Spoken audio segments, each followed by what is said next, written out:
ফতোয়া মানব না, ঠিক আছে? এদিকে ওদিকে ধরবো না, সুন্নি জামাত ছাড়বো না, ঠিক আছে কিনা?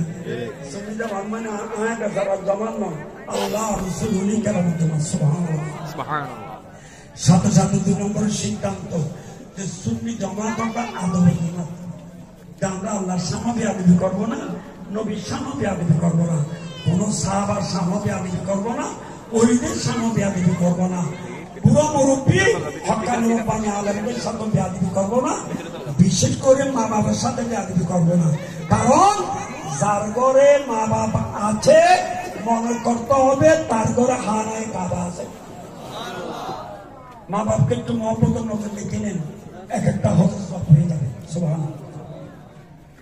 3 নম্বরে আমরা কি ইয়েজিদি মুসলমান না হুসাইনি মুসলমান?